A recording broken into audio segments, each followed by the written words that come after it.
Selamat sore. Di sini saya akan menjelaskan jenis-jenis testing dalam quality assurance. Adapun dua jenis pengujian perangkat lunak, yang pertama pengujian fungsional dan pengujian non-fungsional. Untuk penjelasannya, pengujian fungsional berfokus pada memastikan bahwa perangkat lunak berperilaku sesuai dengan fungsi dan spesifikasi yang diinginkan. Sedangkan pengujian non-fungsional berfokus pada atribut atau karakteristik non-fungsional dari perangkat lunak, seperti kinerja, keamanan, dan ketahanan. Pengujian fungsional terdapat 7. Yang pertama, user acceptance testing atau disebut UAT, exploratory testing, sanity testing, regression testing, smoke testing, unit testing, dan integration testing. Sedangkan pengujian non-fungsional terdapat 6, yaitu load testing, performance testing, stress testing, security testing, dan accessibility testing.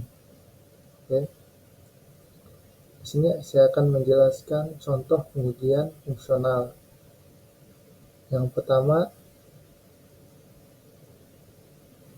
UAT atau User Acceptance Testing adalah jenis pengujian yang melibatkan perangkat pengguna akhir untuk mengevaluasi apakah perangkat lunak memenuhi persyaratan bisnis dan dapat diterima sebelum diluncurkan secara resmi. Tujuannya memastikan bahwa perangkat lunak dapat digunakan sesuai dengan kebutuhan dan harapan pengguna akhir. Selanjutnya, exploratory testing adalah pendekatan pengujian di mana uji coba dilakukan tanpa skenario pengujian yang terstruktur sebelumnya. Tujuannya adalah menemukan bug atau masalah yang mungkin tidak tercakup dalam skenario pengujian formal. Selanjutnya, sanity testing adalah jenis pengujian yang dilakukan untuk memastikan bahwa fungsi-fungsi dasar suatu perangkat lunak atau modul berfungsi dengan benar setelah perubahan atau pembaruan. Tujuannya memastikan bahwa perubahan yang dilakukan tidak merusak fungsionality inti. Selanjutnya, regression testing. Ini jenis pengujian yang dilakukan untuk memastikan bahwa perubahan baru atau kode tidak mempengaruhi fungsi-fungsi yang sudah ada. Tujuannya mendeteksi regresi atau potensi kerusakan fungsi yang sudah ada akibat perubahan. Lanjut ke pengujian smoke testing. Pengujian tingkat rendah yang dilakukan untuk memastikan bahwa versi perangkat lunak baru atau pembawaan dapat diuji lebih lanjut secara menyeluruh. Tujuannya menentukan apakah build atau versi baru layak untuk diuji lebih lanjut atau tidak. Selanjutnya, unit testing. Jenis pengujian di mana setiap unit atau komponen dari perangkat lunak diuji secara berpisah atau memastikan bahwa masing-masing berfungsi sesuai dengan spesifikasinya. Tujuannya menjamin bahwa setiap bagian kecil dari perangkat lunak beroperasi dengan benar. Yang terakhir, integration testing adalah jenis pengujian di mana komponen-komponen perangkat lunak diuji bersama atau memastikan bahwa mereka bekerja dengan baik sebagai suatu kesatuan. Tujuannya mendeteksi kesalahan integrasi antara komponen dan komponen. Selanjutnya kita akan menjelaskan contoh pengujian non-fungsional. Yang pertama, load testing. Load testing melibatkan menempatkan sistem di bawah beban yang signifikan untuk mengukur kinerjanya. Tujuannya adalah menilai kinerja sistem dan memastikan bahwa dapat menangani beban yang diharapkan tanpa kegagalan atau penurunan kinerja yang signifikan. Selanjutnya, performance testing.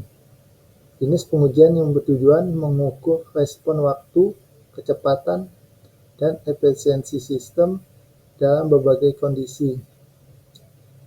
Tujuannya menilai kinerja aplikasi atau sistem secara keseluruhan atau memastikan bahwa itu memenuhi persyaratan kinerja yang ditetapkan.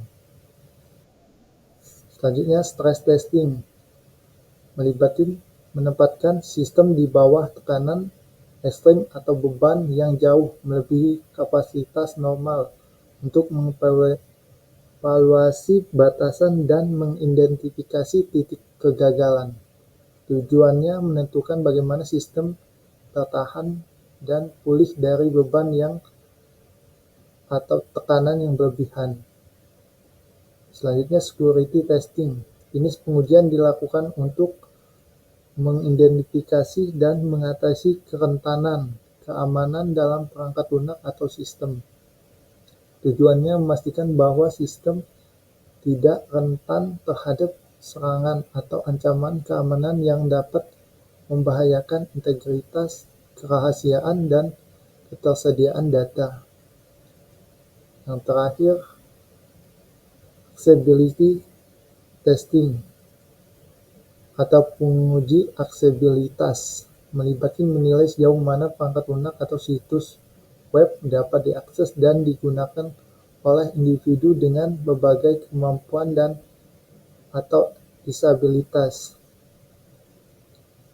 Adapun tujuannya memastikan bahwa produk atau layanan dapat diakses dengan mudah oleh semua pengguna termasuk mereka yang memiliki disabilitas. Penutup, di sini setiap pengujian atas memiliki tujuan khusus dalam memastikan bahwa perangkat lunak atau sistem memenuhi standar tertentu. Pemilihan jenis pengujian harus didasarkan pada kebutuhan proyek, tujuan bisnis, dan karakteristik khusus dari perangkat lunak atau sistem yang diuji. Baik, demikian penjelasannya tentang jenis-jenis pengujian. Saya akhiri. Assalamualaikum warahmatullahi wabarakatuh.